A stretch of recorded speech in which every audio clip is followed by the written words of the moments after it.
하나님께서 오늘 우리에게 주시는 말씀은 사도행전 13장 1절에서부터 3절까지 말씀입니다. 하나님이 주신 말씀을 받들어 봉독할 때에 살아계신 하나님의 음성을 들으시길 바랍니다. 안디옥 교회에 선지자들과 교사들이 있으니 곧 바나바와 니게르라 하는 시므온과 구레네 사람 루기오와 분봉왕 헤롯의 젖동생 마나엔과 및 사울이라. 주를 섬겨 금식할 때에 성령이 이르시되 내가 불러 시키는 일을 위하여 바나바와 사울을 따로 세우라 하시니 이에 금식하며 기도하고 두 사람에게 안수하고 보내니라. 작년에 이어 올해 교회의 표 성경 구절이 같습니다. 오늘 본문 말씀은 안디옥 교회에서 성경에 나오는 최초의 선교사를 파송하는 장면입니다. 대략적으로 안디옥 교회의 사이즈와 오렌지 가나안 교회의 사이즈가 비슷합니다. 그런 교회에서 우리가 듣기만 해도 가슴 떨리는 사도 바울과 새 가족이 오면 그들을 섬기는 바나바 사역의 그 타이틀이 되는 바나바 두 사람을 선교사로 파송하는 이야기가 나오고 있는 것입니다. 당시 세계에서 가장 큰 교회는 예루살렘 교회였습니다. 당시 예루살렘 교회는 오늘날로 이야기해도 초대형 교회였습니다. 그러나 예루살렘 교회에서는 선교사를 파송하지 못했고 결국 최초의 선교사를 파송한 교회는 자그마한 안디옥 교회였습니다. 그런데 안디옥 교회는 결코 선교사를 파송할 만한 환경을 가지고 있지 못하는 교회였습니다. 1절을 보십시오. 안디옥 교회에 선지자들과 교사들이 있으니 곧 바나바와 니게르라 하는 시므온과 구레네 사람 루기오와 분봉왕 헤롯의 젖동생 마나엔과 및 사울이라. 안디옥 교회 리더들의 면면이 나오고 있습니다. 이들은 정말로 다양한 사람들이었습니다. 바나바와 사울은 우리가 잘 아는 분들이지만 니게르라 하는 시므온, 이 니게르라고 하는 뜻은 흑인이다라고 하는 뜻입니다. 구레네도 오늘날 리비아에 해당하는 지역이고 구레네 사람 루기오는 보통 노예 출신이었다라고 말을 합니다. 그리고 한 사람은 권력의 핵심에 있었던 헤롯의 젖동생 마나엔이었습니다. 결코 하나가 될 수 없는 구성원을 가지고 있는 조직이었습니다. 리더들이 모일 때마다 우리는 결코 선교사를 보낼 수 없는 교회라고 말했을지 모르겠습니다. 사실 그렇습니다. 거대한 교회 예루살렘 교회도 선교사를 보내지 아니하는데 어찌 이 작은 안디옥 교회에서 더군다나 그런 열악한 환경 속에서 선교사를 보낼 수 있었겠습니까? 그러나 우리가 가정으로, 공동체로, 지역으로 말을 할 때 우리는 그 현장이 어떻든 간에 그 안에서 교회로서의 역할을 감당하겠다라고 하는 뜻입니다. 우리 교회 지역을 한번 생각해 보십시오. 우리 지역은 거의 100% 히스패닉 분들이 살고 있는 지역입니다. 5년 전에 산타나에 왔을 때 지역을 검사하였습니다. 사무실에 오렌지 카운티 지도를 붙이고 교인들의 주소를 찾아 스티커를 붙이기 시작했습니다. 그랬더니 무려 20여 개의 도시에서 우리 교인들이 모이는 것입니다. 20여 개의 도시. 아무도 안 놀라시네요. 참 놀라운 것은 교회 주변으로는 전혀 한국분이 살고 있지 않다라고 하는 것입니다. 새벽에 교회를 오면 이 좌우에 있는 벽에 낙서가 되어져 있었습니다. 그리고 교회 앞과 학교 앞에는 늘 마약을 파는 분들이 그 새벽에 갱들을 자주 만날 수가 있었습니다. 늘 문을 닫아놓지 않으면 불안함을 느낄 정도로 계속해서 주변에 있는 사람들이 교회를 들어오기 시작했습니다. 주차장에는 밤에 묘기를 부린 듯 타이어 바퀴자리가 둥글둥글하게 나와 있었습니다. 그러나 교회의 원칙은 문을 열어놓는 것입니다. 그래서 계속해서 교회 문을 열어놓았습니다. 교회 문을 열어놓았더니 도둑이 들기도 하였고 홈리스 피플들이 교회에서 자는 일들도 발생하였습니다. 교회가 이 자리에 있는 것, 그것이 주변 사람들에게 축복인 것을 보여줄 필요가 있었습니다.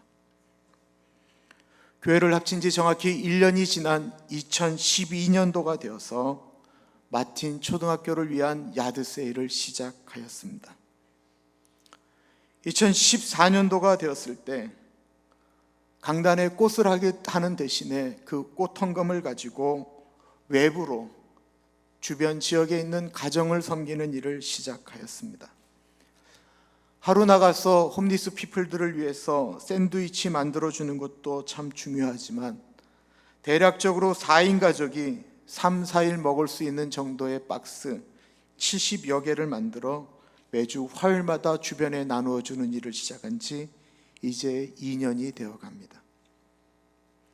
2012년도마다 때때마다 토요일 우리가 같이 끝나고 난 다음에 공동 기도할 때에 마틴 초등학교 교장 선생님과 산타하나에 있는 시장과 경찰서장의 이름들을 부르면서 기도하는 시간을 가졌습니다. 그렇게 3여 년여가 지나자 정말로 거짓말처럼 교회 앞에서 마약을 파는 갱들이 사라졌습니다. 교회 주변에 낙서가 1년에 한두 번 생길 때도 있지만 경찰관들이 꼭 와서 그날로 지워버리는 일도 발생하였습니다. 저희 교회가 이 지역에 자리를 잡기 시작한 것입니다. 죄송한 말씀이지만 이 지역은 한국 교회가 있기에는 사실 최악의 장소입니다. 교통이 불편한 것은 말할 것도 없고 교회가 존재하기에는 사뭇 불편한 지역입니다. 그런데 이 지역에서 저희 교회는 주변의 분들에게 같이 가는 교회라고 하는 의식을 심어주기 시작했습니다. 화요일날 국률사역하는 그걸 받겠다고 추수감사절 때는 아침 9시에 사람들이 와서 줄을 섭니다. 다른 날에는 한 오후 4시쯤부터 할머니들이 의자를 안고 서 계신데 제가 나가면 그분들이 일어나서 인사를 합니다. 저는 그분들에게 한 번도 티를 낸 적이 없는데 누가 돕는지를 알고 있는 것입니다. 산타하나 교육국에서 행사를 하게 되면 초청장이 제일 먼저 저희 교회로 오게 됩니다.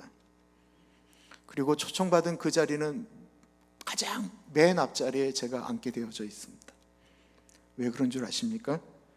저희가 마틴 초등학교로 보내는 헌금을 그분들은 자기네가 바로 쓰는 것이 아니고 교육국으로 보내고 교육국에서 그것을 디파짓한 다음에 다시 마틴 초등학교로 보내기 때문에 교육국은 우리 교회의 헌신을 다 알고 있다라는 것입니다. 교회가 어디에 있든지 교회가 사회 가운데 해야 될 일을 감당한다면 장소와 상관없이 감당할 수 있다라는 것입니다. 공동체를 하나로 묶는 힘이 있다고 한다면 그것은 예배입니다. 예배를 잘 드리는 일은 그렇게 중요한 일입니다. 2절을 보면 주를 섬겨 금식할 때에 성령이 이르시되 내가 불러 시키는 일을 위하여 바나바와 사울을 따로 세우라 하시니, 주를 섬겨라고 하는 이 섬겨의 원어적인 뜻은 예배를 뜻합니다. 안디옥 교회가 예배를 드릴 때 놀랍게도 하나님은 두 사람을 선교사로 부르셨습니다.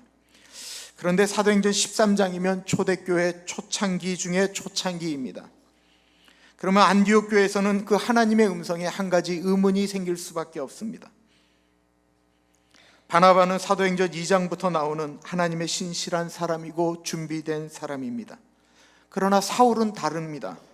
그는 사도행전 8장에 처음으로 등장을 합니다. 언제 나타나는가 하면 성경의 최초의 순교자였던 스데반을 죽일 때 그의 이름이 나타납니다. 스데반을 비롯한 예수 믿는 사람들을 잡아 죽이는데 앞장서기 위하여 열심을 내다가 예수님을 만난 사람입니다. 예수님을 만난 지 불과 몇 년이 되지 않은 초신자 같은 사람이었습니다. 아직 검증이 되지 않은 사람이었습니다. 그런데 안디옥 교회는 하나님이 주시는 말씀에 순종했습니다. 사람의 눈이 아닌 하나님의 눈으로 보니 우리가 잘 아는 것처럼 사도 바울은 너무나도 훌륭한 사람이었습니다. 사람들 중에는 이렇게 말하는 사람들이 있었을 것입니다. 저 사람 예수 믿는 사람들 잡아 죽이려고 했던 사람입니다. 아직 검증되지 않지 않았습니까? 라는 말이 나올 수 있었지만 안디옥 교회는 자신들에게 주어진 상황 속에서 사도 바울을 선교사로 세웁니다. 작년 4월에 열왕기 하를 묵상하다가 한 대목에서 손뼉을 쳤던 일이 있었습니다. 그는 솔로몬과 두로왕 히람의 이야기입니다. 열왕기상 9장에 나오는 이야기입니다. 솔로몬이 두 집 곧 여호와의 성전과 왕궁을 20년 만에 건축하기를 마치고 갈릴리 땅의 성읍 20곳을 히람에게 주었으니 이는 두로왕 히람이 솔로몬에게 그 온갖 소원대로 백향목과 잣나무와 금을 제공하였습니다. 히람이 두로에게 와서 솔로몬이 자기에게 준 성읍들을 보고 눈에 들지 아니하여 이르기를 내 형제여 내게 준 이 성읍들이 이러한가 하고 이름하여 갑을 땅이라 하였더니 그 이름이 오늘까지 있느니라. 이스라엘 왕이었던 다윗 왕에게는 참 좋은 이방 친구 왕이 있었습니다. 그는 바로 두로라고 하는 나라의 왕 히람이었습니다. 두로는 오늘날 레바논의 한 항구 도시입니다. 당시 지중해를 중심으로 무역을 했기 때문에 엄청나게 잘 사는 나라였을 뿐만 아니라 레바논의 그 유명한 백향목, 잣나무 그리고 금 등이 넘쳐났습니다. 해양 무역을 해야 했기 때문에 배를 조선하는 기술이 뛰어나서 목수들의 기술이 엄청났습니다. 다윗의 아들인 솔로몬은 아버지인 다윗의 유언대로 하나님의 성전을 건축하는 일과 자신이 살 왕궁을 짓기 위해서 절대적으로 필요했던 것이 있다고 한다면 나무와 목수였습니다.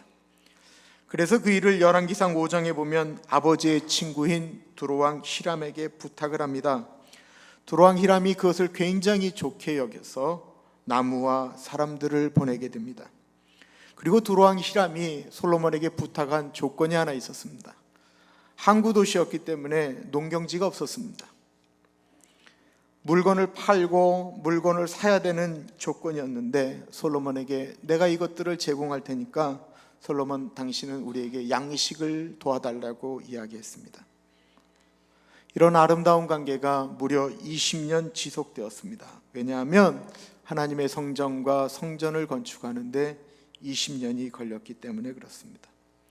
이제 모든 건축이 끝이 났습니다.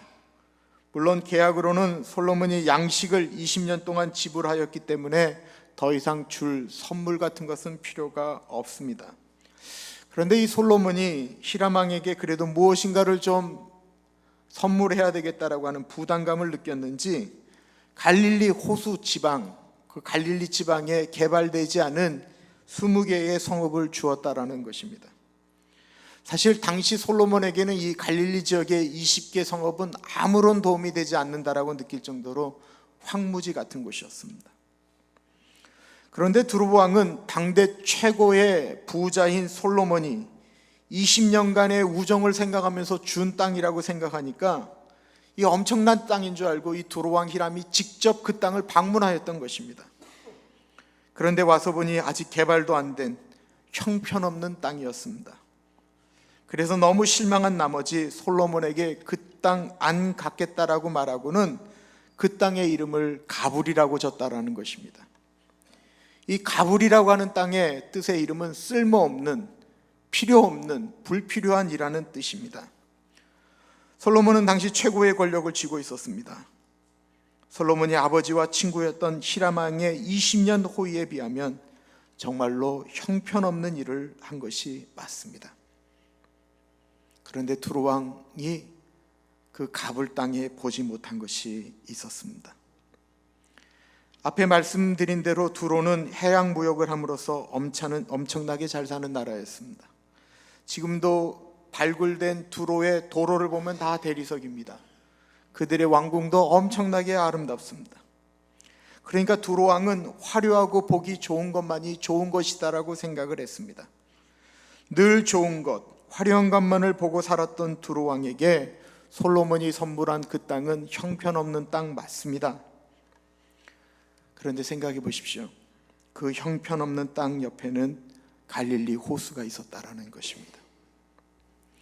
식량이 부족한 두로가 그 땅들을 잘 개발하면 해안 도시를 벗어나 내륙으로 진출할 수 있는 교두보를 확보할 수가 있었습니다.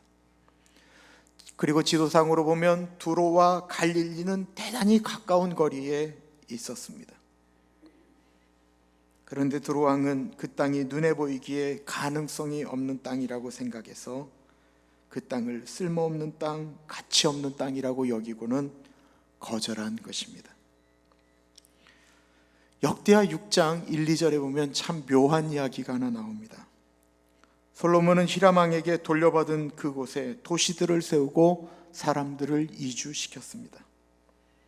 그 지역이 어디라고 정확하게 나와 있지 않지만 우리는 갈릴리라고 하는 지명에 익숙합니다. 그리고 신약에서 갈릴리 지방에 익숙한 지명을 가진 도시들의 이름을 우리들은 너무나도 잘 알고 있습니다. 나사렛, 가버나움, 벳세다, 바로 이런 지역이 갈릴리 지방에 있는 도시들 이름입니다. 그러니까 예수님이 활동하셨던 그곳이 바로 두로의 눈에는 쓸모없는 땅 가불이었지만 우리는 듣기만 해도 가슴이 떨리는 나사렛, 가버나움, 벳세다였다라는 것입니다. 그리고 그곳에서 우리가 너무나도 잘 아는 성경의 간증들이 만들어졌습니다. 오병이어의 기적이 거기서 일어났습니다. 예수님이 무리를 걸으셨던 것도 그곳이었고요.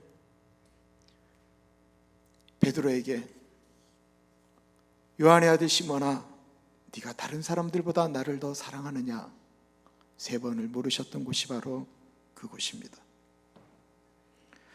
두로 왕은 눈에 보이는 좋은 것만을 생각했기 때문에 눈에 보이는 개발되지 않은 땅의 진정한 가치를 몰랐던 것입니다. 하나님이 이 땅에 가장 좋은 선물을 보내주셨습니다. 그분은 바로 예수 그리스도이십니다. 하나님이 세상을 이처럼 사랑하사 독생자를 주셨으니라고 하였습니다. 너무나도 사랑하였기 때문에 최고의 선물을 보내주신 것입니다. 그러나 사람들은 예수님의 태어난 배경이나 자라난 모습, 그의 모습을 보고는 그분을 쓸모없는 가불과 같은 분이다라고 취급하였습니다. 예수님이 나사렛 출신이라고 하자 두로 왕처럼 나사렛에서 무슨 선한 일이 일어나겠느냐라고 하며 예수님을 무시하였습니다. 요한복음에 보면 사람들은 영원한 생명의 근원 되시는 예수님을 영접하지 않았다라고 했습니다. 사람들이 바랬던 것은 눈에 보이는 좋은 것입니다. 눈에 보이는 돈, 출세, 명예 등입니다. 그래서 사람들은 십자가에 달린 그 비참한 예수 그리스도는 필요 없다라고 말을 합니다. 나에게 필요한 것은 십자가가 아닙니다. 나에게 필요한 것은 돈이다라고 말을 하고 있습니다. 불행한 것은 이 생각은 예수님을 믿는 사람이거나 아니거나 모두 다 비슷해진 세상 가운데 우리가 살고 있다라는 것입니다. 그렇게 살다 보면 내 주변은 아름다운 것도 없고 모두 쓸모없는 가치 없는 땅 가불처럼 느껴집니다. 가족도 버겁고 직장도 버겁고 배우자도 신앙생활도 버겁습니다. 그런데 사실 세상에서 가장 가치 있는 것은 하나님이 우리에게 주신 환경입니다. 어느 부인이 너무 사는 것이 지긋지긋해서 그래도 예수는 믿어서 하나님께 제발 나 좀 빨리 데려가 달라고 부탁을 하였습니다. 아이들도 귀찮고 남편 밥 해주는 것도 귀찮고 남편 하는 꼴도 귀찮고 하나님, 내가 사는 이 세상은 쓸모없는 가불과 같은 곳이니 제발 저를 사랑하시면 저 좀 빨리 데려가 달라고 집안은 돼지우처럼 만들어 놓고 매일 새벽마다 하나님 앞에 나가서 기도했습니다. 그의 기도 제목은 하나님, 나를 빨리 데려가 주세요 라고 하는 것이었습니다. 애지간하면 하나님이 그 음성 안 들으실 텐데 하도 기도하니까 할 수 없이 하나님이 그 여인에게 나타났습니다. 그리고는 말합니다. 알았다, 그렇게 네 소원이라고 하니까 내가 너 내 나라로 데려갈 테니 너도 내 소원 한 번만 좀 들어줄래? 여인이 듣겠다라고 했습니다. 첫 번째, 내가 죽은 다음에 그래도 네가 하나님의 딸, 내 딸인데 네가 집안 청소도 안 하고 대주우리 같은 곳에서 지내다가 죽으면 얼마나 사람들이 너를 욕하겠니? 너만 욕하냐? 아비인 나 하나님도 욕할 거 아니냐? 그러니까 일단 집안을 깨끗하게 청소하고 죽으면 안 되겠냐? 듣고 보니 너무 맞는 말씀이잖아요. 그래서 3일 동안 죽어라고 집안을 청소했다고 합니다. 죽었던 화초에 물도 주고 하면서 화단도 정리하고 집안을 깨끗하게 만들었습니다. 다시 하나님이 두 번째 말씀을 하십니다. 야, 네가 그래도 네 아이들을 두고 올라오는 일인데 아이들이 그래도 엄마를 좀 그리워해야지. 아이들이 불쌍하지 않도록 3일 동안 그래도 아이들에게 맛있는 것도 해주고 아이들도 좀 안아주고 사랑도 해주고 그들의 고민이 뭐인지 들어도 주고 그러다 오면 안 되겠니?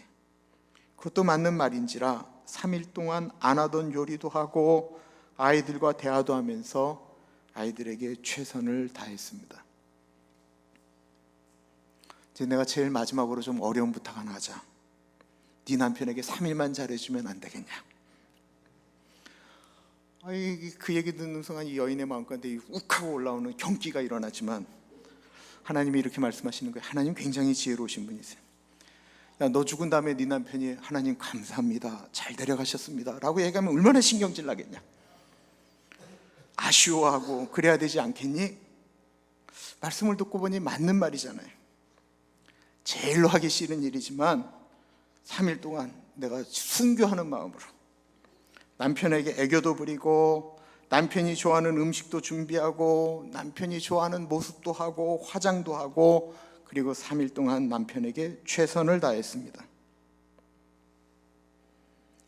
이제 약속한 9일이 지난 후에 하나님이 그 여인에게 이제는 됐다, 천국에 같이 올라가자. 하나님 감사합니다. 그리고 이렇게 뒤를 돌아보니까 집이 너무 깨끗한 거예요. 아이들이 너무 사랑스럽게 엄마를 바라보고 있는 거예요. 남편은 이 여인을 보면서 갑자기 손을 탁 들여두면서 당신이 세상에서 최고야 라고 하는 눈빛으로 바라봅니다. 그러자 이 여인이 마음속에 죽고 싶지 않은 마음이 생겼습니다. 그래서 하나님께 말합니다. 하나님, 저 지금 죽고 싶지는 않아요. 그런데 하나님, 누가 우리 집을 이렇게 아름다운 천국으로 만들었지요? 그때 하나님이 말씀하십니다. 네가 9일 동안 만들었단다.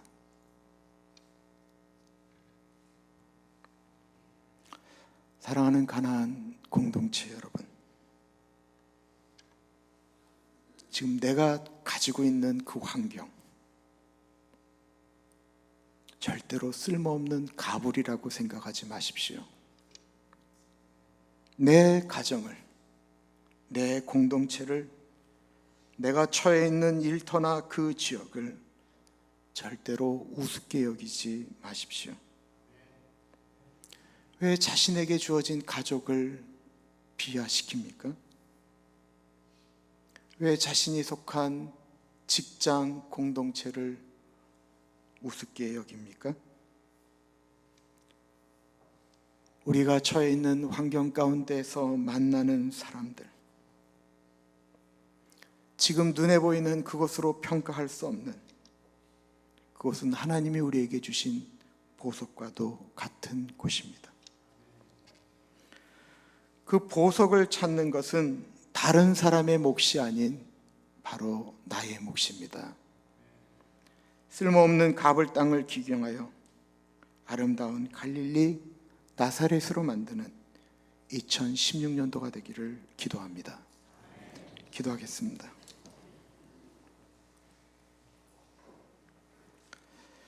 참으로 존귀하신 하나님 아버지, 늘 비교하고 늘 아파하면서 우리에게 주어진 것을 우습게 생각하지는 않는가 생각합니다. 눈에 보이는 것으로만 생각하여서 그 좋은 땅, 그 아름다운 땅을 가불이라고 불렀던 두로처럼 하나님, 우리가 그런 어리석은 일을 행하지 않도록 우리에게 주어진 그 환경 가운데서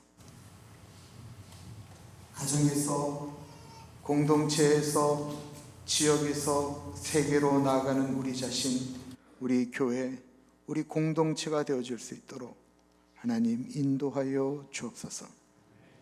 참으로 존귀하신 예수님 이름으로 기도드립니다.